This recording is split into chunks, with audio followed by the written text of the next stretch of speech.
Okay, Megan and Laurence, it's over to you. Just remember to tip me the wink when you want me to move the slides on. Okay, thank you very much. Okay, so welcome everybody. I'm Laurence, and I first got involved with the Our Bright Future programme through the Growing Confidence project with the Shropshire Wildlife Trust and others in the county, which is winding up this week. Anyway, we're going to start the seminar by celebrating some of what we've achieved and looking back at the highlights of the programme highlights since the last seminar in October. Okay, so here's a few of the latest programme figures from the start of the programme to December 2020. And these are all taken from the project end of year reports. A few of the highlights here: 123,000 young people engaged, 7,500 qualifications or awards gained, and 27,900 tonnes of CO2 emissions saved or sequestered. I'm not sure quite how that compares, but it's a very impressive sounding number. And in spite of restrictions, these figures have all increased substantially since last year. So now we're going to talk through a few of the things that have, a few of the highlights of events since the last seminar, which I'm going to hand over to Megan to start off with. Thanks, Laurence. So hi everyone, good morning. I'm Megan, and I got involved with the Youth Forum through my project, which was Our World Coast, run by the North Wales Wildlife Trust. And the project sadly ended a few months ago, but we have a new project, Stand for Nature, now, which I'm really excited to get started with. So to start, we kicked off October by relaunching the Our Bright Future newsletter, starting with a special campaign edition. Emma Greenwood from the Lancashire Wildlife Trust Youth Council was a key speaker at the Wildlife event in October 2020, discussing the changes to planning regulations. Emma made brilliant contributions to the discussions and impressed the other panel members. Ulster Wildlife's Green Routes Challenge celebration event was held in November 2020, hosted by the Grassroots Challenge Youth Forum. It was a great event, and you'll probably hear a bit more about it from Alexei tomorrow in the Celebrating Projects Impact session. You can also watch the event on YouTube too, and be sure to look out for Arwen's hat changes. Together with Groundwork, RSPB and the National Youth Agency, we held a really successful online event in December of 2020, the Environmental Careers Young People's Q&A, which was attended by 90 people. The aim of the event was to help young people hoping to get into jobs in the environmental sector, and you can still watch the event on the Our Bright Future YouTube channel. We also got some really good media coverage with BBC Newsround sharing our call for more outdoor learning and putting it to a vote. They asked children, would you like to see your school doing more outdoor learning? And 83% replied yes, which is really positive. We also provided an opinion piece for children and young people now, and an article for Nursery Management Today and Nursery World. We also got an article for the October 2020 edition of BBC Wildlife magazine, and how connection with the environment tends to drop off for teenagers. The article included references to Our Bright Future, the 3 asks, the work that we're doing to improve youth engagement and governance. From January to March, the My Place project won a much sought after award by healthcare professionals, the HSJ Mental Health Innovation of the Year Award. These awards have been described by some as the Oscars of the health sector, so it's a really significant win. The award even caught the attention of TV personality and Wildlife Trust Ambassador Dr. Amir Khan. In February, I had the chance to speak at another wildlife event discussing the importance of peatland habitat. And this is one of the most amazing experiences I've had, and as I got to speak alongside some incredibly knowledgeable people in the sector. It was also a really interesting discussion as we got to hear all sorts of opinions from across the UK. It majorly boosted my confidence, and if it weren't for that event, I don't think I would have been so eager to take part in some of the online events held by my own project, or even present at this annual seminar. So thanks, guys. Throughout January and February of 2021, Uprising delivered environmental leadership and campaign training to the Youth Forum. The leadership training covered leadership styles and values, understanding the power landscape, how to make change happen, and leading teams. The campaign training focused on how campaigns actually work and then what makes them successful. The training was really, really valuable, and I'm sure my fellow Youth Forum members can agree that it made change seem possible. Some of it has even gone into helping us start up our environmental leaders in secondary schools campaign, which is brilliant. 55% of the participants rated the training as 10 out of 10, and here are just a couple of quotes from the feedback forms. I've learned how to practically do a campaign and how to make it successful, and I've gained a huge understanding of what power is and how it functions.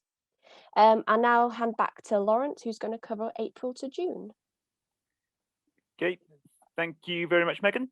So moving on to April, Belfast Hills. In April, the Belfast Hills Partnership held an online environmental careers festival to give people or young people more support to get into environmental jobs. Now, this involved posting digital content across social media throughout the festival week to showcase a whole range of careers and illustrate the broad range of roles available in the sector. Now, during this time, the Belfast Hills Partnership's social media account had nearly 3,000 likes, comments, and shares or retweets. And it also had more than 1,600 long views of videos, in which people watched at least a minute of them, and over 1,000 complete views of its social media stories. Very impressive. Then on Saturday, the 1st of May, 9 young volunteers joined the Avon Wildlife Trust's Our Bright Future team to take part in the wonderful Sea Nature Challenge, which is an international citizen science project in which people from over 420 cities across the globe use the iNaturalist app to record their local wildlife. The Avon Trust group had an early start enjoying the morning bird song, after which the young naturalists set out to see how many different species they could find in the area. And earlier this month, ERS released 3 thematic studies as part of their evaluation of the programme: environmental leadership, impacts for participants, and young people's skills development. The team are in the process of planning some comms around these studies, and you'll hear more about them from ERS in their session tomorrow. Next slide, please. Okay, exciting news now. One of the 3 asks is for young people to have their voices heard.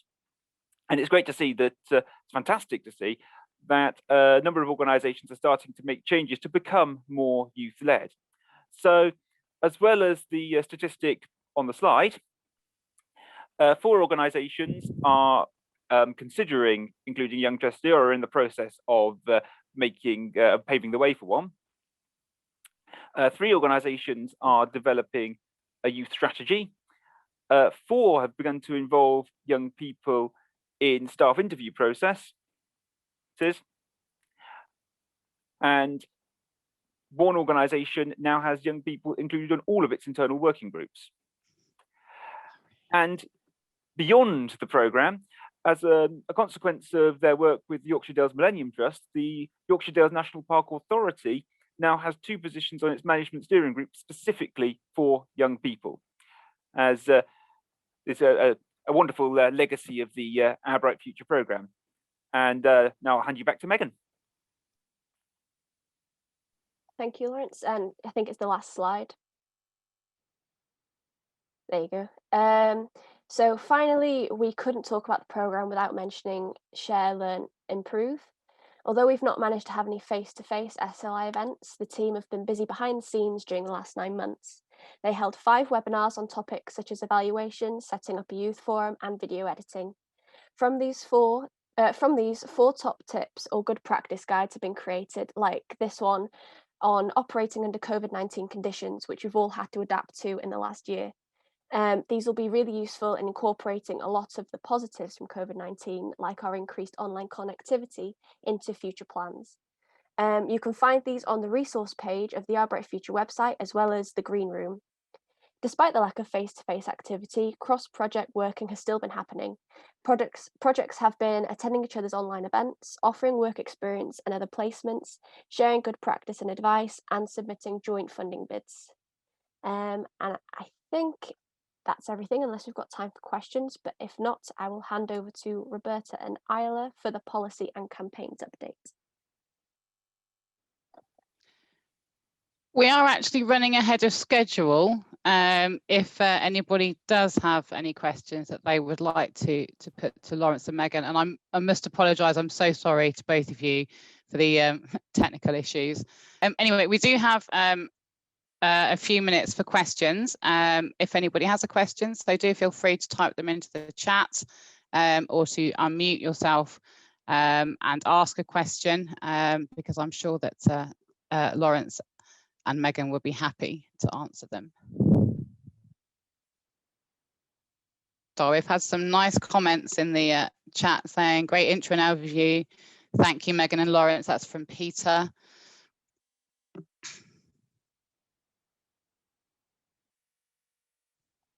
It's always quite nice to hear everything that's been going on across the whole program. Actually, sometimes it's very easy just to focus on your little piece of it rather than the thing as a whole. So we have a question from Lydia actually that she's posted in the chat. And she's asking, what do you think has been the biggest challenge for Our Bright Future over the last year? Is that to the whole team, Lydia, or is that specifically to Megan and Laurence? To Megan and Laurence, if they'd like to answer it, but then potentially going out to the other members of the Our Bright Future team as well. Laurence, would you like to go for it? Shall I go first? Yeah. I suppose the biggest challenge that I've noticed and been aware of is on the project level. For projects like mine that have been doing a lot of face-to-face work, anything that was based around practical work on nature reserves, or that it was a sort of established way of working, involved gathering in groups in person. It essentially stopped that for a large part of the last 12 months. And that was a huge problem that my project had to adapt to, but ultimately adapted to quite well.